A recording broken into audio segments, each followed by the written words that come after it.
You're listening to episode 566 of the Juicebox Podcast.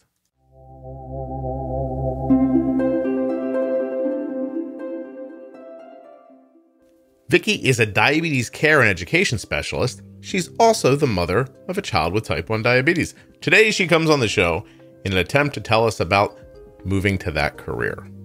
I say an attempt because, I'm going to think of a bunch of questions and then, who knows what we end up really talking about, but that's not the point. You're going to love the conversation, so don't be so judgmental.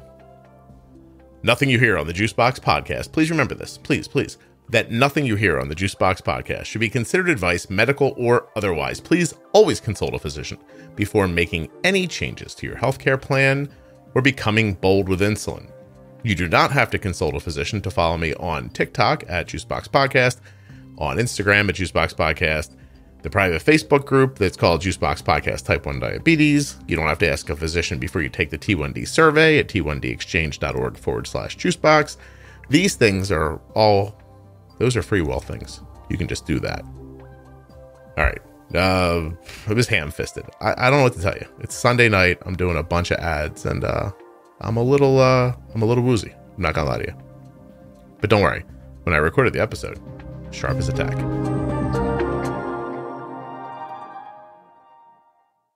This episode of the Juicebox Podcast is sponsored by the Contour Next One blood glucose meter. Learn more at contournext.com/juicebox. You're also sponsored. We are also sponsored. Who's we? We are also sponsored today. It's me. I do the whole thing. I do the booking, the scheduling, the editing, the social media, and then I say we, as if there's some grand group of people over here. I guess I can't say I'm sponsored today. I could, but that sounds terrible, right? That doesn't sound. It's like me. The whole thing's about me. Yeah, I don't. Oh, how about this? The podcast is also sponsored today by Touched by Type 1. Go to touchedbytype1.org/juicebox to learn more about them and to see if they've got tickets to their big dance extravaganza that's coming up, which I bet they do. So go look, touchedbytype1.org. Fidget? Yeah. Do you ever, I'm sure you had, I'm recording by the way, but I'm sure you haven't read this, but there's a book about hitting a baseball that says something to the effect of, if I say, Vikki, no matter what you do, the next thing you do should not be imagine a pink elephant with purple dots on it. Your brain immediately conjures a picture of a pink elephant with purple dots on it. So that's why they tell you in sports not to, you don't tell a kid, don't strike out. You tell them to hit the ball. Little ideas like that, because your brain manifests things.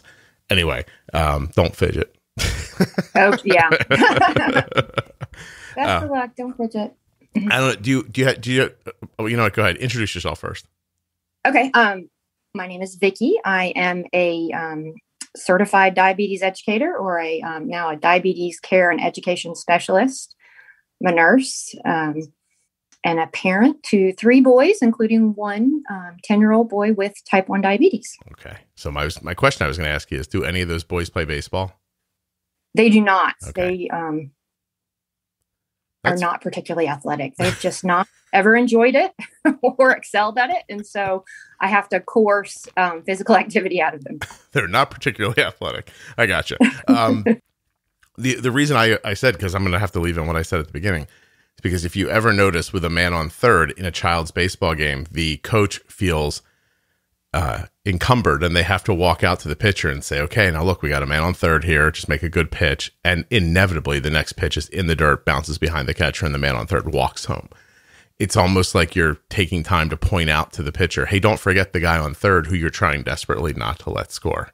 And it makes it happen. I'm telling you, it's the biggest mistake a youth or coach could make. So that's from me to anybody listening who coaches kids playing baseball. Don't remind them there's a man on third, make a good pitch, because you might as well just tell them, roll the ball up there. Anyway, that's a lot of words you don't know because your kids don't play sports. Right. I knew it was labor intensive, baseball in particular, that it was several nights a week. So I never really encouraged it. That seemed like a lot of work on my part. Yeah, I've said it here before, but we actively made sure my son did not know what soccer was because my wife doesn't like it. That's smart. Yeah. It's the greatest thing, I'll tell it in 2 seconds, is that we were stopped at a red light and there was a men's league at this park where hundreds of men were playing on like 3 or 4 fields. My son's like, what are they doing? And my wife looks over and looks back and she goes, I have no idea. I don't know. We just sat there quietly and drove away when the light turned green. That's so funny. If you ever talk to her, she'll tell you about being drugged to soccer games for her sisters through her whole life.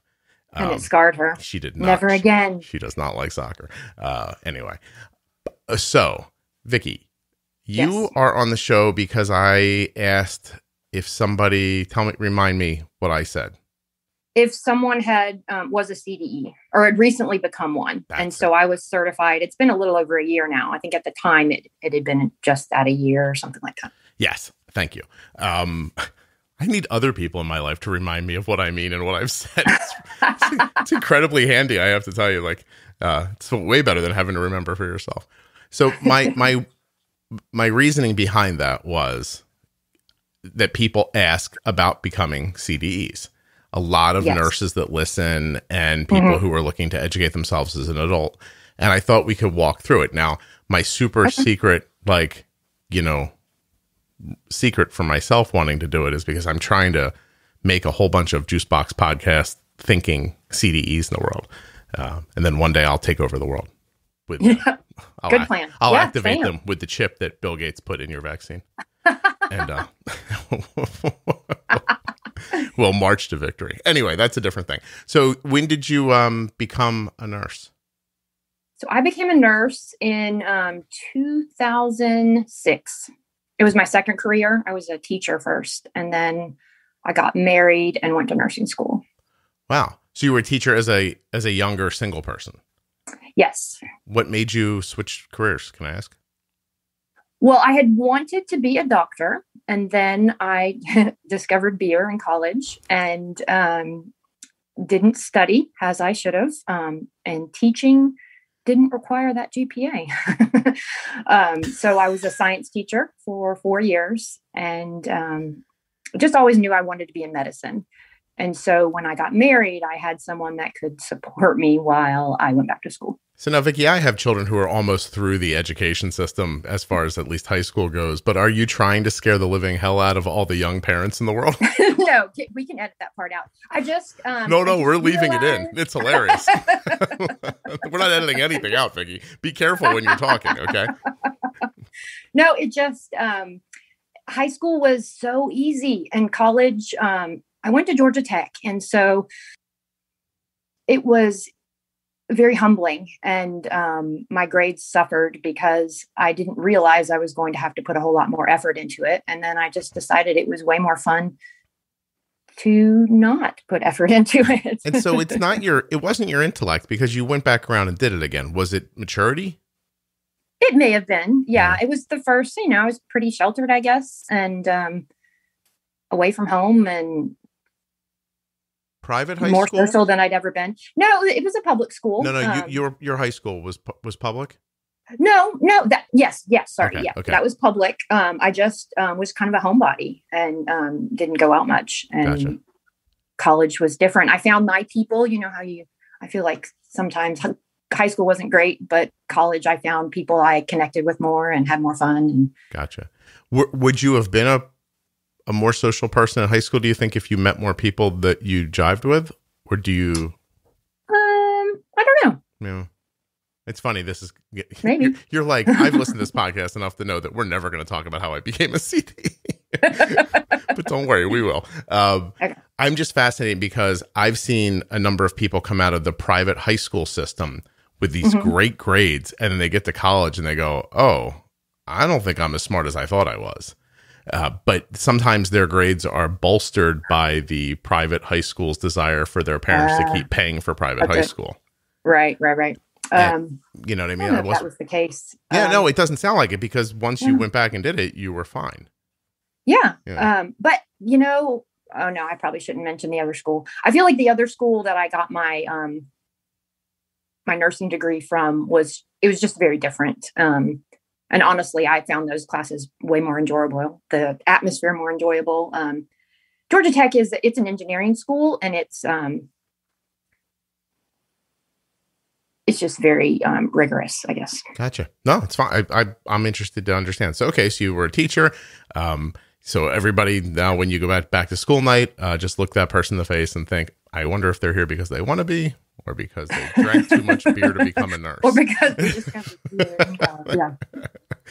Yeah. This teacher was formed by Michelob. It was Miller Lite. Oh, It was a backpack of Miller Lite.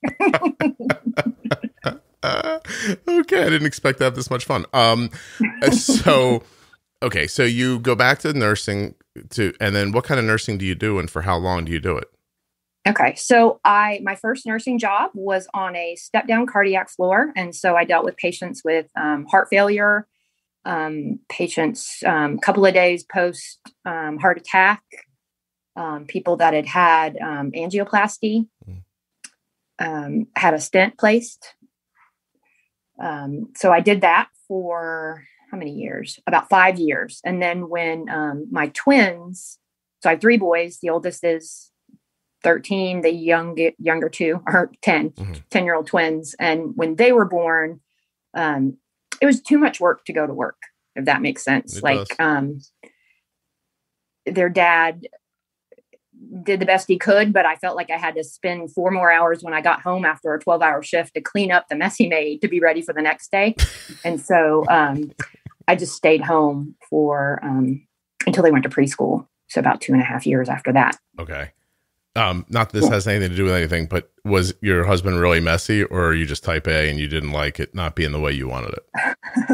He's my ex-husband now. Oh. He is very messy. Yes. And so now he's in his own house down the street, and he can be as messy as he wants with the maid once a week. And I don't have to deal with that. My house stays clean for days. It's amazing. We figured out what's wrong with the house. Yeah. Yeah. So 13 and 2 10s. Are the 2 10s, and everybody's a boy. What age was your child diagnosed at? He was diagnosed while we were on vacation at 5. He had started kindergarten that year. That was, what does that make it? It'll be 5 years in September. 5 years in September. So like it's 2021. So then I go back to like 1995, 96, 96. Wait, what? What I just when said. he was diagnosed? Yeah. I mean 2006. 2016. Yeah. I took 10 extra years out. I was like, what kind of math are you doing? Well, the kind they taught me in middle school. This is the last time I paid attention to it. 2006. 2016 is when he was diagnosed. Okay. And when did you become a nurse? I became a nurse in 2006. So I had been a nurse for 10 years, but I had been back to work a year and a half before he was diagnosed, something like that. Okay. Or 2 years, something like that. What was the diagnosis process like in your house? Were you were there the entire time? It was on you mostly? Before he was diagnosed or right after? Or? I'm sorry. When he was diagnosed, was it something that was kind of handled by the whole family, or did it fall mostly to you? How did that go in the beginning? It was, so he had just started kindergarten, and he started a couple of months into it, started wetting the bed again. And I thought it was just being in kindergarten. Schedule was different. We have fall break here in Georgia, and we had gone to visit my aunt in Destin, Florida. And while we were getting ready to go to the beach, I noticed I got him all some ice water. He drank his in about 20 seconds and then asked for more. And then he had to go to the bathroom. And he asked to go to the bathroom like 3 more times the next hour. And it was the first time I'd had a chance to really sit down with that information. I was like at the beach with my boys, and he was being super fussy. And usually he's like my most easygoing child. And I just looked at it and I was like, oh my goodness, those are the symptoms of type 1 diabetes, which in my mind, that was like a inherited thing. I guess I didn't know enough specifically. I just knew the signs. Right. But I texted their dad. We were still married at the time, and told him that. I was like, I'm probably being crazy, but call the pediatrician. He's got all these symptoms. Just find out what they say, make an appointment. And so he made an appointment for like the next week, because in my mind, it wasn't an emergency. But then as the day goes by, I'm just thinking more about it. He's getting crabbier and crabbier. And we're staying with my aunt, who is a vet. And so I asked her if she could check his urine. And it's the same dipstick they use for cats that for humans. Yeah. So we went to her office, and she was like, I was praying it was a UTI. And she said, there's no bacteria, but it's, 4+ glucose. And I was like, well, what else could that be? Because surely it's still not diabetes. But I tried to talk myself out of doing anything about it until the next day or until we got home. And then finally we're like, no, we're going to the urgent care, or no, to the emergency room. And then they had to take us by ambulance to the children's hospital. And luckily my niece was with us, and she could take my other 2 boys and watch them. So anyway, we went to Pensacola Children's Hospital, I believe. Right. And I had to call their dad, and he had to jump in the car and drive there. And it was just a whirlwind of education and insanity. Yeah. And we were out of state. So they couldn't make us an appointment with an endo in Georgia. And that was a big struggle too, because when I called them, when I got back into town on Monday or whatever, they were like, we can see you in December. And it was like September when he got diagnosed. And I was like, he's 5 years old. Hey, we thought he had distemper, but it turns out this is diabetes. So we're going to need to see him a little sooner, please. Yeah. Isn't that fascinating when you're talking to the scheduler? I know they don't know all the time, right? Because it is really what you're doing. You're talking to a scheduling nurse, but they should still kind of know. And you're telling them your 5-year-old has type 1 diabetes. They were diagnosed out of state. And they're like, oh, that's no problem. Can you come in 3 months from now? For real. And I'm like, no. So we were about to go to the emergency room and just get admitted that way. Right. Because, they put you on, I think he was on like 5 units of Levemir and was going low every single night. Yeah. And we had no idea what a honeymoon period was or any of those things. We just know we were just constantly feeding the insulin that they were on. He has to have 45 grams of carbs per meal, and he has to take these 5 units of insulin. So I posted on Facebook, and several of my Facebook friends had suggested Camp Kudzu, which is a camp for children with type 1 diabetes. And coincidentally, their fall family camping was the next weekend. So we went, and we met an endo there who gave us a number to get in like the next week. So it was awesome. It was meant to be. Did you wander around that camp just looking for anybody to help you at all? Yes, please. We're like, come on. You're like written on a piece of cardboard. You're like, recently diagnosed. No one will help us. Yes, please help. They had you raise your hand, like who was the most recently diagnosed. And we of course won because it had been like 3 days. Yeah. And so, we got to talk to the doctor, and he gave us a number to call to get scheduled right away, and they fit us in. So that was great. That's fascinating. But it was still, it was traumatic. No, I mean, aside from that, it's just like now in hindsight, right? It's fascinating that that's what happened. Like, I know. It just imagine if somebody said to you now, like, hey, I think you have, I don't know, cancer. Can you come back in 3 months and we'll check to be sure? We'll just see. Yeah, we'll find. I mean, is your heart in arrhythmia? Try not to run up the steps too fast till we can get you in here. Such an interesting response from medical people. Mm-hmm. That's really fascinating. Okay, so I started off with injections. You said this sounds like there was a bit of a honeymoon period. Yes. What were your findings over the first 6 months? Was it completely overwhelming? Is he alive by luck? Did you start figuring it out? Did your nursing get in the way or help? I think it did. I found I had no idea how insulin worked. I thought somehow it was magic and it just knew what it was supposed to do. It would do what it needed to do. And that's something I've learned in my professional experience since, is that it absolutely is not magic. Mm-hmm. I heard a doctor say this once, that insulin works until it's done. It's not smart. It works until it's done. And so that's what I have said almost every day of my career since is you have to be the smart one. You're the brain behind the operation. And it took several months to kind of get a better understanding of that. They pulled way back and he was off long acting for several months. and just did a tiny bit of the rapid acting with meals. Around meals. How much did he weigh when he was diagnosed? Like 40 something, 44, 44. Did he put weight on after he was diagnosed? I don't think he had it very long.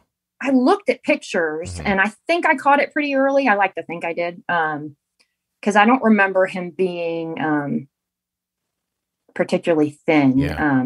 But he used to be taller than his twin, and they are not identical, but he used to be taller than his twin, and his twin shot up. And honestly, this may have happened anyway, but his twin has now been bigger ever since. It's possible we're going to call this episode Diabetes Made Me Short. So, okay. Have you had his thyroid checked? But prior to that, we have since, yes. So Yeah. his dad has both celiac and hypothyroidism. So, I think they would have been checking for those things anyway, but. One day, a long time ago, a young Vikki met a man who gave her a messy house and a kid with diabetes. I know, for real. Yeah. The reason I asked is because Arden was the smallest person in her school of the girls for a really, really long time. And then she got, I guess we should probably do a whole episode about this at some point, but she got, we thought she was dying. Like, she'd come home from school and lay her head on the countertop, she'd fall asleep, like face down on the countertop. And she was just wrecked. And we eventually were like, okay, maybe this is her thyroid. And we got it checked, and her labs were, in range. I'm making air quotes. And the hospital's like, well, she's in range. We don't usually treat this. And I was like, oh, you're just going to treat it. And so, so they gave her medicine, and she stood right back up again. Then now today, Arden is 5'7". And she's one of the tallest girls in her high school. Totally caught up. Yeah. He's not shorter than, he's still a good sized kid. He's just smaller than his brother. Right.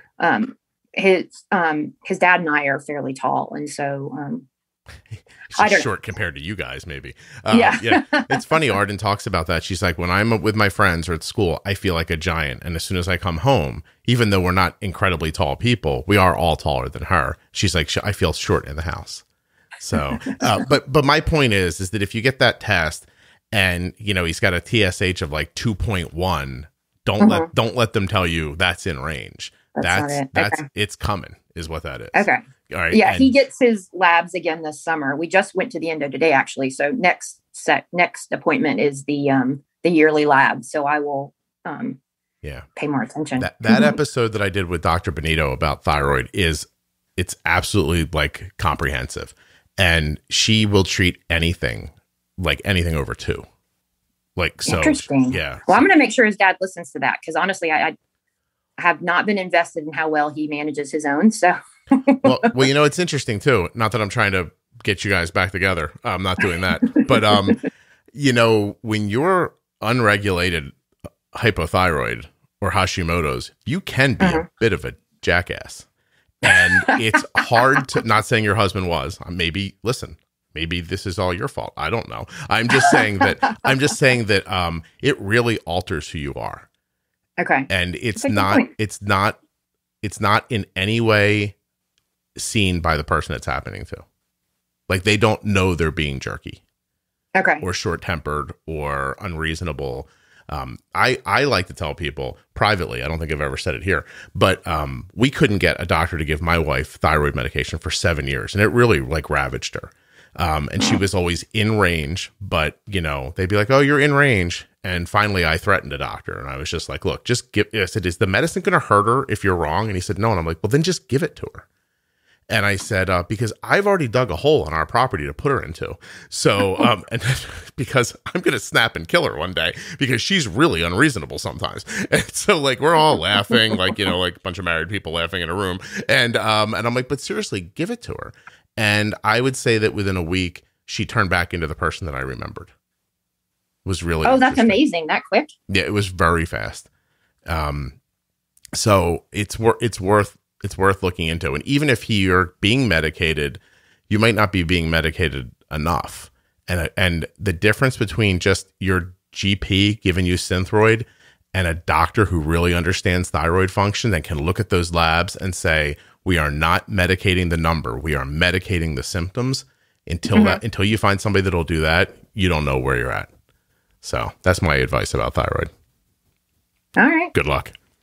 Wouldn't that be if you like turned back into like some great guy and you're like, damn it. Well, no, there are. I'm just kidding. Don't tell me about your life. I don't care. We're not getting into that one. Yeah, I'm not trying to do that. I want to find out how to be a CDE. So at what point do you say, and it's not a CDE anymore, I know, but you're not going to get me to say the other thing. So we should, you say it when it's your turn. Okay. When did Honestly, I might get it wrong because they changed it like a month after I took the test. Oh, okay. At what point did you say to yourself, I'm going to do this?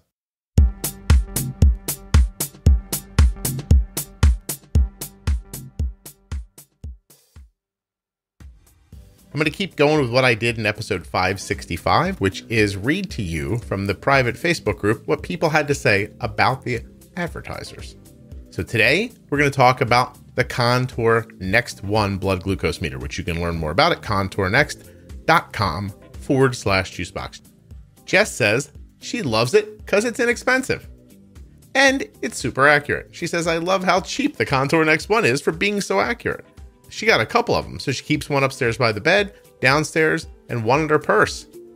Gives her one less thing to think about because she knows she has a Contour Next One nearby. Wendy says that the second chance test strips are her favorite part about the Contour Next One. It's fantastic, she said. If the first drop isn't enough, you get to do it over again without needing a new strip.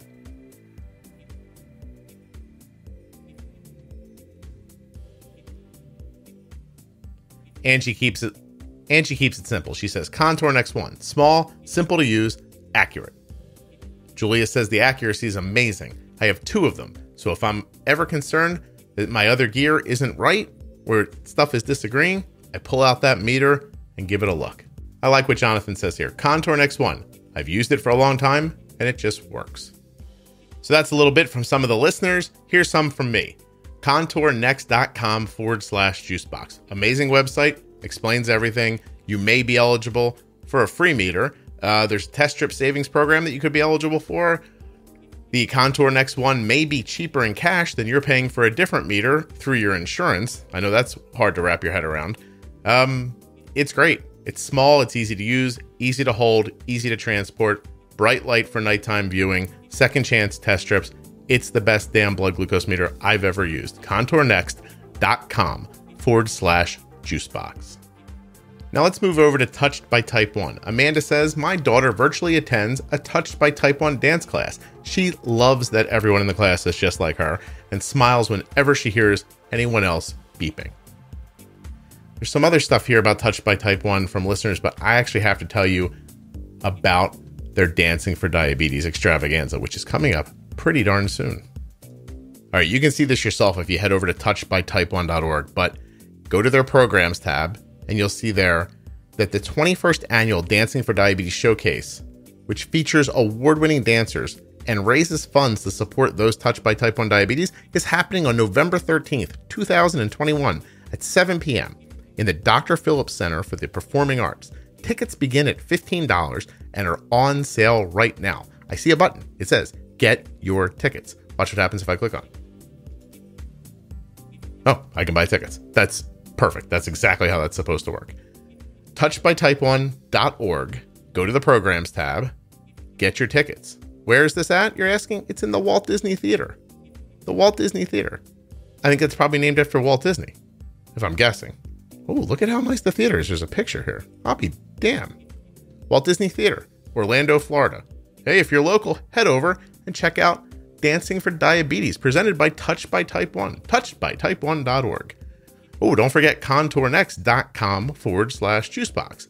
Links in the show notes, links at juiceboxpodcast.com. Support the sponsors, support the show.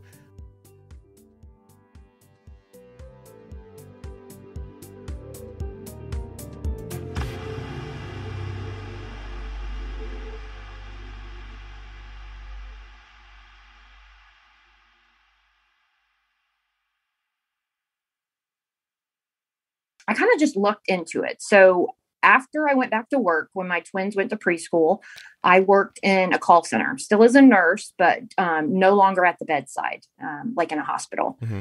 So I was working for a department called Population Health, and our health system created it to help support our Medicare population. So I was making phone calls to them after a hospital stay to try to make sure they could get their medication, they had transportation, they understood their disease, and weren't going to go back to the hospital as a result of what brought them there in the first place. So I was doing that, and just PRN, which is like a healthcare term for as needed. I was just filling in when my kids were at preschool or I had childcare. There was somebody on my team that was diabetes specific and only focused on diabetes, on the Medicare patients on our list who had diabetes. Mm-hmm. I kind of would talk to that person all the time. And then as I learned more and more after Theo was diagnosed, his name is Theo, that person started asking me questions. Like, it was interesting. So that person who had the role prior to me became pregnant and decided to quit. So that job was open. And so it was announced by my manager to the team that this role was open. She wanted to see if we had any internal candidates. And I reached out and I was like, well, I talked to my then husband and asked him how he felt about me going full time. And he was like, I think that's a great idea. And I emailed my manager, and within like 2 minutes, she was like, oh yes, you'd be my first choice. Can we talk right now? And so she was super excited about it. And then I was super excited about it. It was actually a friend at work that had said, you should do this. Because before that, I was like, I don't work full time. I just take care of my boys mostly. Yeah. So anyways, this friend that really pushed me into doing it. But she told me as part of the role, they wanted me to become a CDE. Okay. And so I really lucked out, because it is hard. It's a challenge to get that number of hours you need to be able to test for it. So you not only have to be certified or licensed in a particular discipline, you also have to have the experience. So, and that's hours at your job. Like, so you need them to put you with diabetes patients over and over and over. How many hours do you need? I forget the number. 1,000. Right? Yeah. Jesus. And the majority of it had to be within the last calendar year, I think. They may have changed things a little bit due to COVID, mm-hmm. but most of it had to be fairly recent. All of it had to be within 5 years, and most of it, I think, within the last 12 months. Hmm. So I was diabetes specific, so that is all I did. But even, 40 hours a week, which you can't really count every hour. Right. I mean, you don't count. You chart when you're with actual people. Yeah. Right. So I did keep careful records. I was audited. I have another coworker that tested at the same time, and she did not keep the same records. She was not audited. And then luckily, oh my goodness, I was not luckily. I was audited. So I had to turn in my log time. But you had good specific records, and that. Yes. Yeah, wow. Yes. So that was the lucky part, was that I had been keeping careful records, and with no patient information, but just like, I don't know, I made up a number and would say what date and how much time I had spent with each of them, right. Doing diabetes specific education. I think I could turn in the podcast. I might be able to get to 1,000. I think you could. Yeah. I think you could. If you have, they're really particular about the disciplines. They're expanding that a little bit. I think maybe like personal trainers can get it now, and health coaches and social workers, and they've kind of expanded who's able to get it, what disciplines they'll allow. But most people, in my experience, have been either a nurse or a dietitian. Yeah, I don't really want to do that. I was just saying, it's really, there's not a lot of glory in it. I've had a lot of conversations with a lot of people with diabetes. I might be able to get to 1,000 hours, I'm thinking. Tell me again what year that was that whole decision was made. So that's a really good question. I think it took me, when was that? I'm looking for like the day they were like, who wants this job? And you're like, I'll do it. I think it was 3 years when I took the job full time. So I think I decided that in like January of what was 3 years ago, 2018. 2018. So your son had diabetes for a couple of years at that point. Yeah, a little over a year at that point. Yeah. Excellent. Okay. So how much of what you were experiencing having a child with diabetes is, what's my question? How much of it did you see in the actual training, I guess? Well, that was something that I've thought quite a lot about. So most of the training, I think, is geared toward patients with type 2 diabetes. 95% of people with diabetes have type 2. And then they always err on the side of caution. So it's whatever they can. You can't really make a hard and fast rule that'll apply to everybody. So a lot of what I've learned kind of hindered me a little in studying. And I kind of had to have two different sides to my brain, like what, the ADA recommends and what I'm actually going to do with my child. Like, cause they have to be very conservative because not everyone is paying attention. Even me, like I have a new job now and I don't have that same flexibility where I can look at his Dexcom every 10 minutes to see what's going on. I kind of have to trust that he and the school nurse are doing what they're supposed to be doing. So I want things, there's not as much bumping and nudging lately. So it is, it's very different. So there's what works and there's what you need to know to pass the test. Basically, yes. Okay. But a lot of the test was, I think, kind of subjective. Like, what would you do in this situation? You have to figure out what is the most important thing for the patient. And you have to put on like a social worker hat for a minute and be like, well, what can they afford? What can they realistically accomplish? Like, what can you, safely, Mm-hmm. Because not everybody has the same home life. Not everybody has the same resources. We are all coming from a different place. So, plain English, do you have to assess people's intelligence?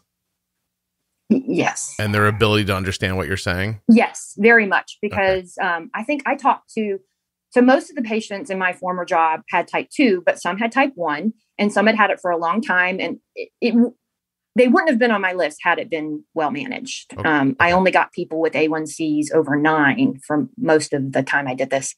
So they were not very well controlled, not tightly controlled. And one of them flat out asked me, how often does your son go to the emergency room for high or low blood sugars? And I was like, well, he's never been. Since diagnosis, I've never had to take him for that. I mean, he's had to go for a stomach bug now. But when he was diagnosed, I was convinced we were going to be there all the time. My ex had actually moved out and he moved back in just because we thought one of us was always going to have to be at the doctor with him. Right. Anyway. I met a child once at one of my speaking engagements, and the emergency room was a regular part of their monthly diabetes plan. Oh, like they knew they were going to be in the emergency room multiple times a month.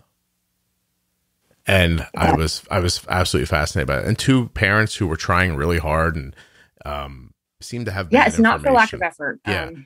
And I felt not always. Well, yeah. And there are some people, right, who are just like, I don't care. I'm not going to take care of myself. Like that's with anything, I would imagine, not just diabetes. But I'm still fascinated about the idea that it's such a bureaucratic feeling, like that idea of like, there's what you need to get through the test.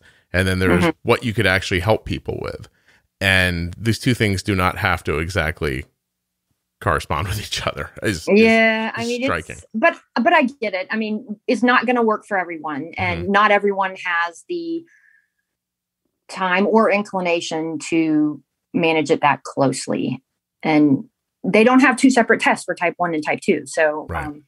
I kind of understand how it's set up the way it is. So then what happens? Do people get through the examination, become an educator, and then either become like a by the book, this is my job and this is what I'm supposed to say to you person, or there are some CEDEs who take the time to explain the intricacies? Is it just, does that then become personal preference or personality? I think so. And you got to do what your employer allows you to do. So you can't say too much even if you want to in certain situations. Correct. Gotcha. So you can be looking at somebody and the answer might be, hey, just pre-bolus, but the person you work for doesn't let you say that. And then you're stuck and you can't say it. Well, that one I would push, but the whole concept of bumping and nudging that I've learned from your podcast, I don't know. There's no way. But most of them are type 2. And really, I'm like, another thing I always say is exercise is magic. It makes such a big difference, particularly with the type 2s who are so insensitive to insulin. When you just get up and get a couple thousand steps a day, everything works the way it's supposed to. You know, it's funny when you hear people say that. First of all, you're 100,000,000% correct. But think of the first thing that you can think of that you can't get people to do generally. It's exercise. And then we're like, oh, now you have diabetes. You know what your answer is? I would just exercise if I was you. You'd be like, yeah, well, I haven't done it the first 37 years, but that's probably how I'm going to handle it tomorrow. Thanks a lot. It's like saying that the answer to racism is telling people not to be racist. It's a very it's, you know what I mean? Like it's so simple that it would never work. Well, and you can't change the nature of people is what I'm saying. Is like, It's like when you, if you were to meet somebody who was grossly overweight and you said to them, all you really need to do is eat better. Like, thanks. Yeah, I didn't know that. I really thought these Cheetos were good for me. You've really straightened me up. I appreciate your time.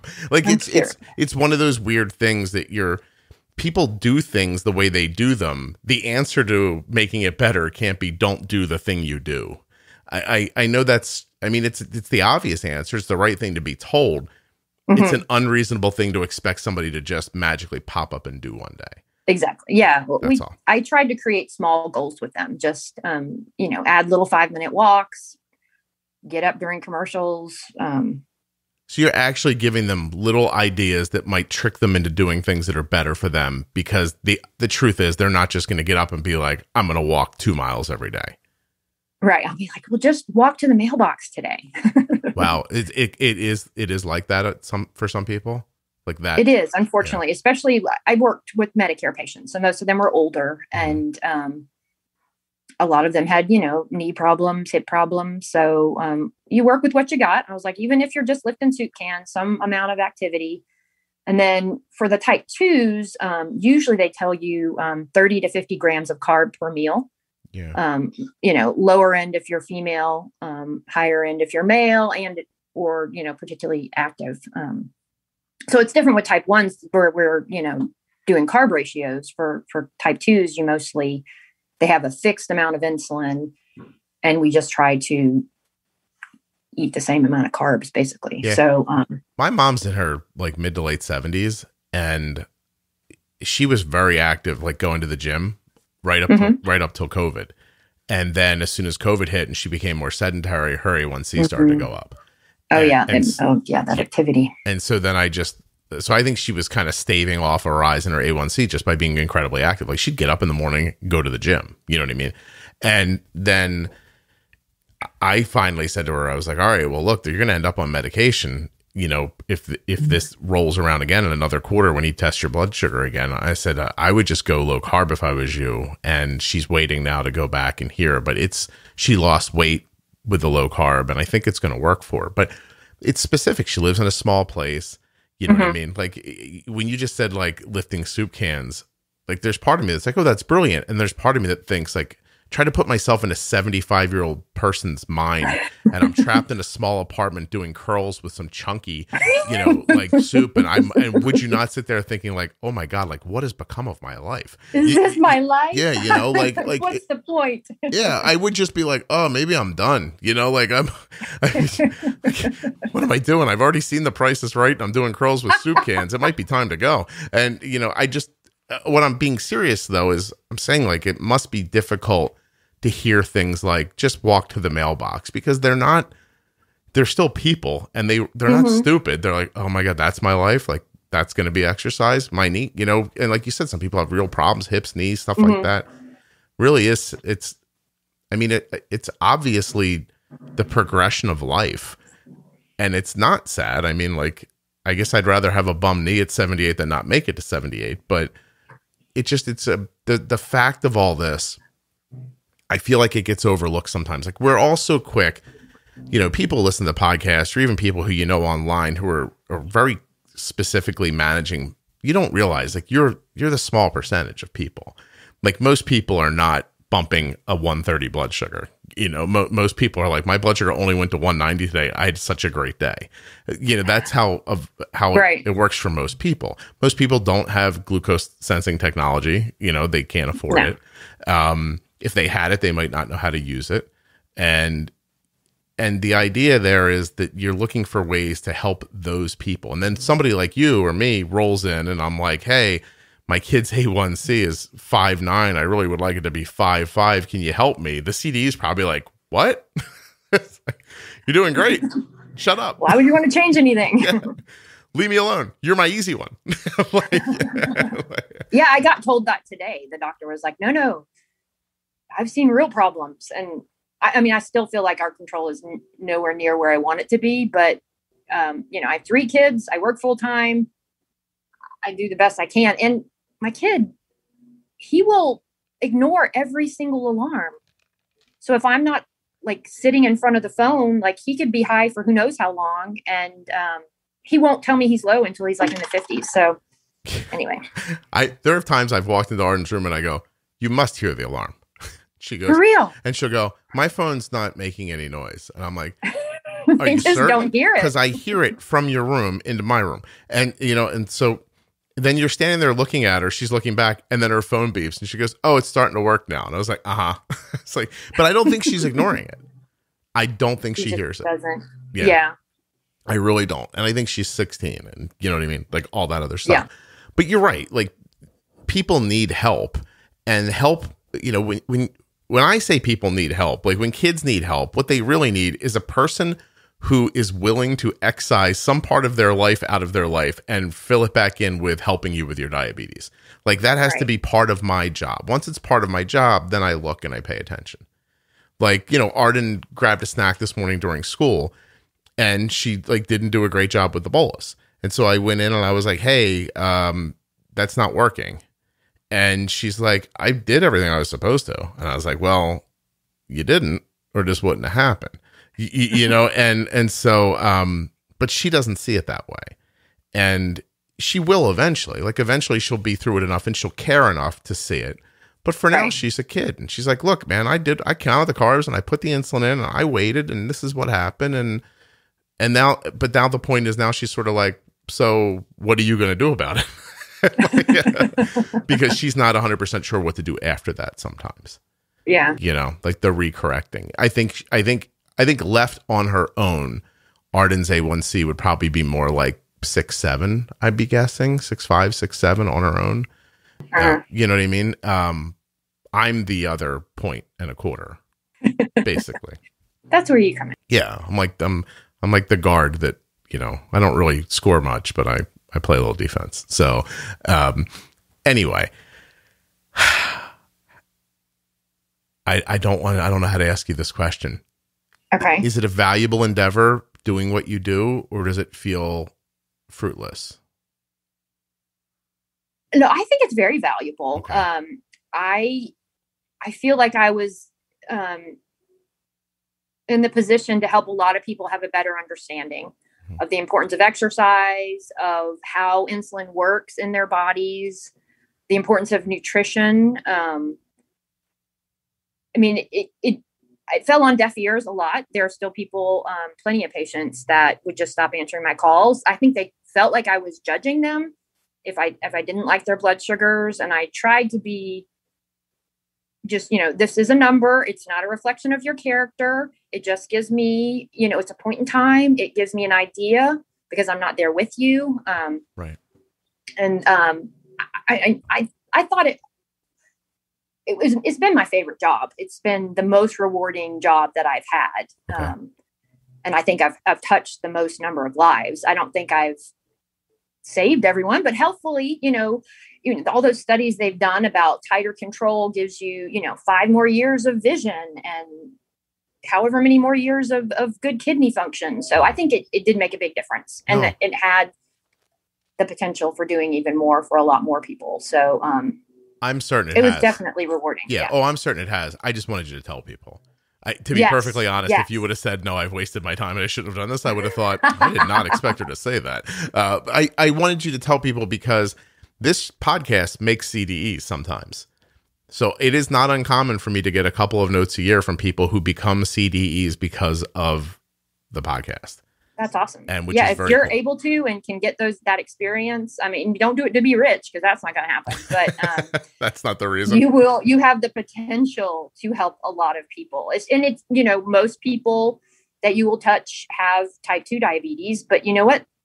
They're the ones that are suffering the most. Mm-hmm. And you could go to a children's hospital and work in their division just for like type 1 if you could find a way into that exists for some people, right? Where you don't actually talk to type 2s they have diabetes educators there, of course. Yeah. Right. But if you're just going to be one out in the wild, you're going to see people mostly with type 2. Yes. Right. Yes. Because that's what most are.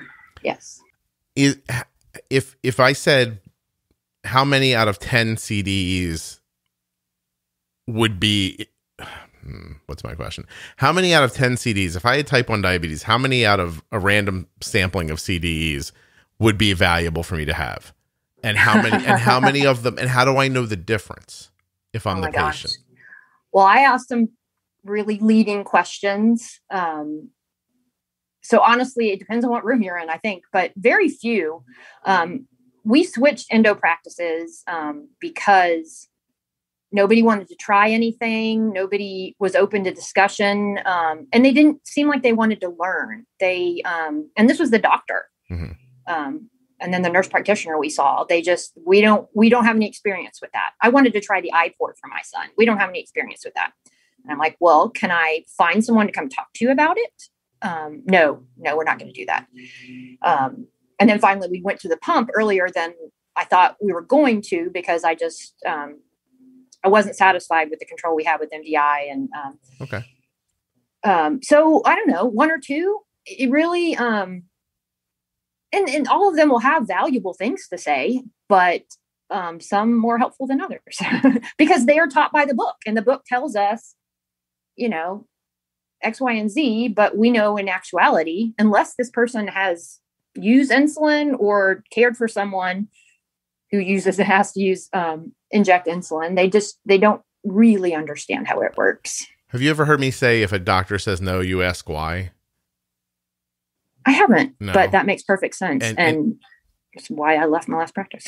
So when people say no, what they're really saying is, I don't want to be involved in that. Or I don't understand it, or we don't sell that pump here, or whatever it ends up, not sell, but we don't back that pump here. We don't, we have no, experience with iPort, for example. Like, who would care? It's a port to like inject through. Well, how much experience would you, I almost cursed Vikki. How much experience would you need with it to figure it out? Like, could a YouTube video not do the same thing for me? Like that's really some chicken shit stuff to say I don't have experience with iPort. Exactly. Yeah. And how hard would it be? Yeah. So it was not the answer I wanted. And my ex wanted to give them I think we gave them 2 more appointments, and I was like, I'm done. Yeah. Well, not only that, but 2 more appointments is 6 more months. Exactly. Right. It's not like you can email them a day later and go, hey, you sure about what you said about the iPort thing? I'm going to give you another chance to change here. I'll tell you, I sometimes send, I can send Arden's CDE or Endo an email that says, hey, I want to try Fiasp. Send me a prescription. And they just go, what pharmacy? Oh, that's amazing. It's that easy. And so, but I've built a rapport with them. And for those of you listening are like, oh yeah, well, you're the guy from the podcast. I don't think they know me as the guy from the podcast. Really? No, I don't think so. They're aware of it, but I don't know that they're aware of the scope of it. Okay. I might just seem like a nice guy with a podcast. Do you know what I mean? And so, which is fine. I'm not looking for them to think of me any differently. I'm saying that I've proven to them enough times that the things I've said or asked or desired to do have made sense to them and borne fruit. So they're like, oh, he's usually right about this stuff. Like, what do we care? Let him have it. Even when we're dealing with Arden's thyroid stuff or something, I'll send an email and I'll be like, I think we need to do a blood test for this. And they'll be like, okay. And that's it. Arden got an iron infusion yesterday that I'm telling you that if I would have waited for doctors, she never would have gotten. I got her that iron infusion. And good for you for advocating. That's really important. And it's a need you need to do it because no one's going to think outside of the box. Like those of you who are like, oh my God, my endo's amazing. They have diabetes and they know everything. And they told me about the podcast. Like that is not most people in this situation. Yeah. So you have to, and everybody can't just change their endo is the other thing. You know what I mean? Right. Sometimes you only have one choice and just gotta. You at some point you have to see, look, you have this job and you're agreeing with me. So this is good. Sometimes you need to, the way I think of it is sometimes you need to look at your doctor and go, oh, that's the nice person with the prescription pad. And they give me the stuff I need and I do a little smiling and waving while I'm there. And then I go figure things out for myself. So I guess, so there's a lot of value in you being on and I appreciate it very much. And I guess what I'm trying to get across to people is that there are different, I hate to just be so blunt about it, but there are different levels of patience as far as understanding and ability goes. And there are different levels of doctors as far as understanding and ability and desire goes. I guess desire fits on both sides as well. Right. You need to know who you are and you need to know who you're dealing with. Right. And then you need to adjust and get what you need. That's how I think of it. I don't know how I would think of it if I didn't understand this stuff as well, or if I would just be in there and feeling lost and just hoping to God that somebody was going to help me or tell me to do the thing I needed them to tell me. But that is not how the world works, whether it's medicine or something else, honestly. So at some point you have to be, what's the word I want? I think at some point you have to be pragmatic about how things really are versus how you wish they were. Right. You know okay. What I mean? Yeah. Does that make sense? It does. It does. Okay. So can you give me any helpful tips for people listening? Like how can they deal with an endo that's not on board, but they can't switch? Is there ways they can't switch? You just got to keep asking and reframing it. I mean, it always helps to be polite and, come with evidence. And ultimately, I did have the flexibility where I could switch. I did give them several chances, but you just got to keep trying, I guess. Yeah, you can't give up. My new boss says no just means not today. Just keep asking. Yeah, basically. I have to admit, I've never once been told no about anything and thought, well, that means I guess that's over. I'm always like, and that's the attitude you have to have, especially in this world of diabetes. You can't, you have to be very flexible. Did you ever see that terrible movie called Fred Claus with Vince Vaughn, right? And now for all of you listening, for everyone listening who's always been like, I thought Scott sounded like somebody, and they're like, it's Vince Vaughn. I hear that a lot. So you're not the first person to think that. But so there's this part in the movie where his girlfriend has broken up with him and she's hanging out a window and she's like, we're done. He's like, I'm not done. It's the idea of it always made me giggle. Like the idea of like, I'm not done. I still want to try. Like, and she's like, I don't want to try. And he's like, I do. And just like, I know it's not a perfect apples to apples when you're talking about personal relationships. When women tell you no, it's no. But I'm saying when your endo tells you no, it's how can I get around this? Yeah. How can we reframe it? Come back to it. Because there's no reason why. Ultimately they do want to help patients. And if you can kind of pry a little bit more and find out, they just don't feel like learning, then or they don't want to be on the hook. You can subtly expose. How much of it is that they don't want to be on the hook if something goes wrong? Oh, well, there's a liability factor as well. That's true. Okay. So if you want to switch insulins or anything like that, because it really doesn't matter. Like you could give me every kind of insulin and I could figure out how to use it. Like it's not a big deal. Like that's not a big deal. If you want to change meters or pumps or stuff like that, there's nothing that your doctor should know or not know that would stop you. Like if you don't like Omnipod and you want to get something else and your doctor's like, no, stay with the Omnipod, you should be like, no, I don't want to. I'm trying to switch, or vice versa, or whatever. I want to try an algorithm. They don't get just to tell you no. Like I don't know how else to frame it for people. They're not your parents. and you're not Right. 5. You know what I mean? Like, you're paying them, and you want an insulin pump, get an insulin pump. You know, if you want to change insulin, I have people tell me all the time, my doctor said that wasn't a good idea.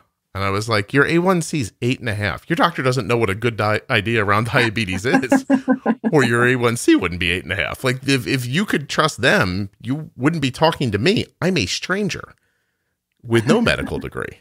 Like, imagine like how poorly things are going that you have sought me out is sometimes how I feel about it. You know, like, no one should make it to me, but yet so many people do. Yeah. Right. Thankfully. Yeah. Well, thank you. You're very kind. That was nice. Thank you. Let's just let that soak in for a second. You said thanks. I appreciate that. I just think that it's important for people to know. It's good to hear that a person like you, who's already the parent of a child with type 1 diabetes, still works for somebody who has guidelines, and there are certain things you can and can't say, and that you're going to run into doctors who are going to say no to things for reasons that are not based in any reality whatsoever. Just, we don't do that here. And, you know, I always try to joke through it on the show and say that, you know, usually, you know, the insulin your practice uses has a lot to do with how pretty the sales girl is for the insulin company your practice uses.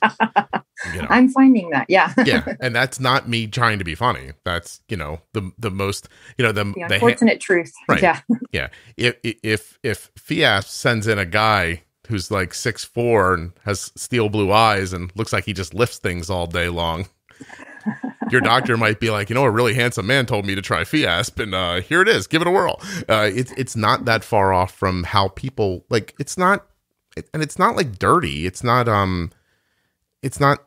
unseemly. It's just how people's minds work. Yeah. You know, associate it with. Yeah. Somebody pleasing to look at wanders in and tries to say to me, hey, I try this meter. You're like, all right, well, okay, I'll try it. Like, you know, and if somebody you don't jive with says something that really makes a ton of sense, you might ignore it. You know what I mean? Like, right. It's just my favorite it's reviews. How the world works. Yeah, my favorite reviews of the shows are from people who are like, I hate that guy, but that podcast is so good. Like, I love that because that means that the content's so good that they're literally willing to overlook the fact they're willing to put up with your personality. They don't like me. I'm like, but to me, that's a great review. That's the content of this podcast is so good. I'm going to listen to it, even though I don't particularly like the guy. And that's amazing. Like, and so, but I'm just saying most of the times people don't have the ability to do that. If, you know, right. You know, it's not typically how things work. Right. It's just like, you have to be a little realistic about how the world works. So be persistent. No's not no. No's just means not today. That's very funny. Yeah. Be kind, be patient. If that's your only option, then you just got to keep working it. But yelling and screaming and it's not going to end well. It makes you wonder why, like, Jenny works at a place, right, that's very progressive. I'm sure. I wonder why more doctors' offices don't take that tactic. It's because they can't control the patients, who the patients are. It's got right. I mean, they're not home with them, and they're just trying to err on the side of caution for everybody. And so that just means that they're a whole lot more conservative. They will over basal everybody. And anyway. So it's mass market. It's mass market. Yes. Yes. They want to. Go ahead. I don't know where I was going with that. Well, let me see if what I'm thinking is right then. There are so many different kinds of people and so little time to speak with them and interact with them that we are just going to give them enough information that they're not going to drop dead today. I think, I mean, that's what they're trying to do, what's best for the most amount of people. And that's what I tried to have my type 2s understand is this is supposed to work for your average day. But if you're, not feeling well, or it's raining and you're just sitting on the couch, or if you're running a marathon today, you're not going to get the same result. So your doctor can only treat your average day. So that's what they're doing, is trying to figure out what's going to be safest for the most amount of people. Knowing full well that could mean that you might have a Thursday and a Friday where your blood sugar's in the 400s, you can't get out of bed and you're knocked over. And that's just the cost of doing business, because I don't feel like we can do a better job and help as many people at the same time. Unfortunately. But if that person, I don't know. Every situation is different, but I mean, we do encourage everyone to report those sorts of things. And so then hopefully they are paired with somebody that can talk to them and find more information and find out what led to that. And, you just said that and everybody listening is like, yeah, I tried that once. They called me back 7 days later. By the way, you who were told come back in December when your kid was diagnosed, yes. or come back in December when you were diagnosed in September. You're like, yeah.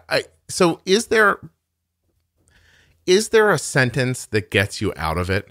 Like, is there like in Arden's 504 plan, right?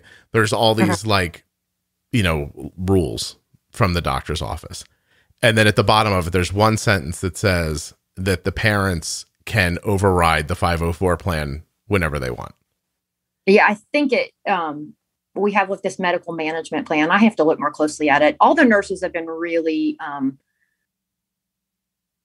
helpful and flexible with me, and they'll all call me before they do anything.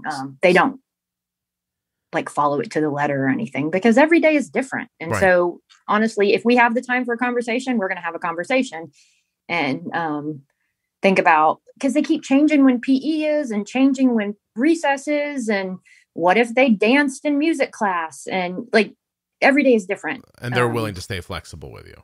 Yes. So my point is that sentence, the parents can override anything in this order. That gives the nurse the freedom to think outside the box with me. Right.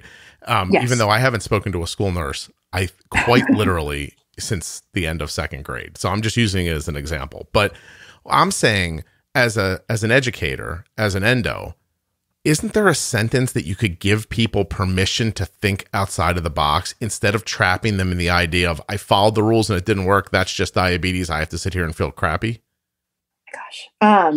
There should be, and they should have that in the office note. And then when I read the office note, I can go by that. I see. But it's not. So there's no simple fix for this then. Oh no. Okay. No, but because then that could be used someone could take it the wrong way and think, oh, that means I have all these patients that would hold their insulin. My blood sugar was only 120 this morning, so I just didn't take my basal. And anyway. So there are people who don't understand it enough, and then they get fooled by something and make the wrong decision. Yes, so it's like, stopping your antibiotics when you feel better. They just think, oh, well, today I don't need it. Well, that's not how it works. You know why this conversation is so interesting to me is because it mimics government in my mind. The idea that, it's easy to sit back and look at a figurehead and say, oh, they made the wrong decision again. They made the wrong decision for you. And they might not be trying to make your life perfect or anyone's life perfect. They're just trying to keep everybody alive. Mm-hmm. And then that really is what we're talking about here, is that when you're overseeing so many people, there's no way to make them all happy, or in our case, all healthy, or as healthy as they can be. So you're just going for keep the lights on, keep the water running, keep the heat on, let the food show up at the stores. Some people are going to experience terrible crime. Some people are going to get sick and die. Some people are going to fall through the cracks. That's the nice way of saying it in government, right? Some people fall through the cracks. But most people will be okay. That's a pretty good analogy, yeah. So that's why the podcast is valuable for people who want and have the desire for more and better. Yes. Because it's an ecosystem where that's what's spoken about. I got it. Okay. This was great. Oh, by the way, how do you become a CDE? I saw this documentation. Coming. Yeah. So you get the hours, and then 1,000 hours, and then you take the test. Yeah, you apply for the test. You have to be approved to apply for the test, and then you go and take the test. And it was, oh gosh, how many questions was it? Now I can't remember. I think I looked it up, but then my computer just went to sleep on me. But it was one of those time tests, and it was better than I thought it was going to be. I want somebody. You get your score right away, even though they still have to officially recognize it. So that takes a couple of days, and then they send a certificate to you a little bit later. But you'll get the score right away. Wow. Is it expensive to take the test? My company paid for it, but it was, I want to say 175. So not cheap now. So it's certainly not something you want to keep retaking. Somebody got to get me a stolen copy of that test. I want to take it. Well, they have, and in the study materials are so expensive because there's so few resources, I guess. Yeah. Like the book, they'll tell you have this 500-page book you can study from, and it's like $250. And I didn't buy the book. I don't need the book. I wouldn't have read it anyway. I know how. I borrowed a used manual from somebody. And then there's some apps you can use. Those are kind of helpful. The ADA guidelines are always important. And so they tweak the test every year because the ADA updates their recommendations every year. Okay. Yeah, I just want to take it cold turkey and see how I do on it. That's all. Well, if anybody's got one, send it to me. That's all I'm saying. All right. Well, I mean, it's all computerized. So if they did something wrong. Yeah, Vikki, listen. A lot of people listen. If anybody's got that test, send it to me, okay? And so I want to give it a try and see how I do. But seriously, this has been enlightening. You've been really honest. Are you okay with your name being in this? Are you sure? Yeah, I didn't give you my last name, right? No. I was told just to not mention the current company I work for, and otherwise it would be fine. I hope everything I said was. It was very honest, and it was your opinion, and I appreciate it. And here's why I think it's important to say, because people listening need to understand, not that doctors aren't on their side, right? And I don't want it to come off that way, or that your endo doesn't care about you, but that there is a bigger game at play here. And this is overall the best most people can do. And I'll say it right now too. You're asking, for people who do find endos who are willing to tell them more, more secrets and tricks and stuff like that, that means that endo over time has sniffed you out as a person who's not going to screw up and hurt yourself. And so now they're going out on a limb by saying, hey, listen, did you ever think about a temp basal right here? You know what I mean? Like that's them going out on a limb. And they can't protect themselves by saying nothing you hear on the Juicebox podcast should be considered advice, medical or otherwise. Please always consult a physician. Your doctor can't. You imagine if you walk to your doctor's office? They are the physician. Yeah. Can you imagine? The buck stops there. Yeah. You go to Dr. Smith. You can sit down and you go, hey, how are you? And you go, good, Dr. Smith, how are you? And he goes, well, before we get started, I just want to let you know that nothing I say in this room should be considered medical advice. Now, pre-bolus, damn it, you're killing yourself. Like, you know, like it just, they don't live in the same world. And it's too much. And, you can't, I'm trying to figure out how to mass reach people and give them a better chance. And that's why this conversation I think has been really valuable. And I think it's very valuable for people listening so they understand that it's not incompetence. Sometimes this is designed and it's not going to change. So you can sit around and hope and beg and yell at people if you want to, but this is not going to change. And it's not just in diabetes, it's in every form of healthcare. Yeah. So everybody just, stop acting like you're 12 years old and a unicorn's going to fly in with, balloons for you. It's not going to happen. You got to take care of yourself. Yeah. I think they're doing the best they can with what they have. And I mean, most people do ultimately want to help people and improve their outcomes. But you got to help yourself too at some point. You really do. Well, you got to make sure that you have a job. Well, no, I'm saying there to practice. Yeah, exactly. Not you. I mean, the other people, the people coming in. Like, you've got to help yourself. Like, thinking about it as a patient. Like, at some point, if you're not seeing the outcomes or living the life that you think is possible, it is not because it's not afforded to you and it's afforded to somebody else. It's you don't know what to do, and you need to find out what to do. And if your doctor's not going to tell you, or if anyone's not going to tell you, go to somebody who will share that stuff with you. Mm-hmm. That's all. Have you been through the pro tip episodes?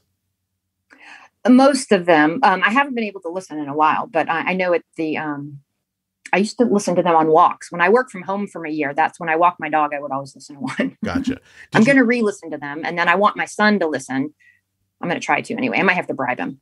But a lot, you know what? I'm seeing a lot of people doing that now, and I got to be honest with you, it's all right with me. I don't see I see people are paying their kids to listen to the pro tip episodes. Yeah. What's your currency? What do you want today? Anyway. Exactly. Yeah. Is it Legos? Is it cash?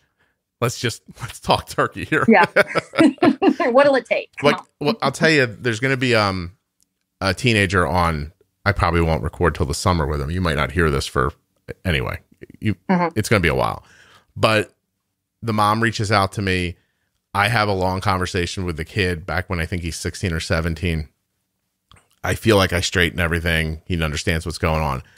I just got a text from him yesterday, and he said he finally pulled it all together. And he was texting to say thank you and all this stuff. And I said, do you want to come on the show and tell people about this? And he said yes. So you're going to get a really good conversation from a kid who is thoughtful and caring and loving and and worried about himself, but still just kind of couldn't pull it all together. And, and it was hard on him and his parents and everything. And he's going to talk about what finally, made it peak for him and got him over the hump. But that sounds great. Yeah. I look forward to that. It's very cool. It really is. And I genuinely appreciate you doing this, taking the time out. It's been my pleasure. Seriously? You had a good time? I did. It was less scary than I thought it was going to be. Are you nervous? I'm okay now. You're okay now? How long did it take you? Yeah. I usually think it's about 15 minutes. Yeah, probably. Right in there. I can feel people changing around 20 minutes. So loosening up. Just so you know that around that same time, a voice in my head says, I'll bleep this out, Vikki, okay? So I start the episode and I pick through and I get enough information. I think, okay, these are the things I'm going to get through over the next hour. And then I can hear a voice in my head say, don't fuck this up, make this good. And then I feel an incredible amount of pressure to put a good show together off the top of my head because I don't have any notes about you here. I just, when we started, I was like, oh, this is Vikki. She became a CDE. She was going to talk to me about how to become a CDE. And I was like, that's cool. And then that's how we started. So then I feel this immense pressure not to waste your time or waste the people's time who are listening or anything like that. I might be more nervous than you are. Really? But you did a great job coming up with questions because I was like, did he send me something initially that I forgot or lost or what? No, there's no prep. It's all whatever falls out of my head. That's all. Well, that's awesome. You have a gift. Well, every once in a while it goes wrong, just so you know. Well, not today. When you hear me really shucking and jiving and talking fast, I've lost the thread. And I'm just trying to be entertaining at that point. Whether I fail or not, I'm not certain.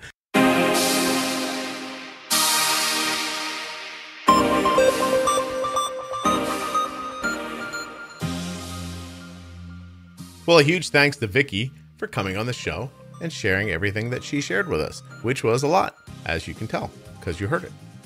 Thanks also to the Contour Next One blood glucose meter. Please head over to contournext.com/juicebox, and you can learn more about Touched by Type 1 by finding them on Instagram, Facebook, or at touchedbytype1.org. Remember, if you're in the Orlando area and you want to see a shindig, an extravaganza, a dance party right there in front of you on stage, go get some tickets. Touchedbytype1.org. Hit the programs tab. You're almost done. If you're enjoying the Juicebox Podcast, please do two things. First thing, tell someone else about the Juicebox Podcast. That's simple. I mean, it'd be nice if you open up their app and showed them how to listen to a podcast too if they need help, because some people don't understand podcasts, but just telling them, big deal for me. And I appreciate it. Second thing, go where you're listening and leave a beautiful 5-star rating and review, right? A beautiful rating. Like if they say your app allows 3 stars, then get all 3 stars. If there's 5 stars, you get all 5 of them. And then after you do that, you say something really thoughtful about the podcast that will help someone else decide to listen. That's pretty much it. The show grows because you tell people about it. Thank you so much for listening. I'll be back very soon with another episode of the Juicebox Podcast.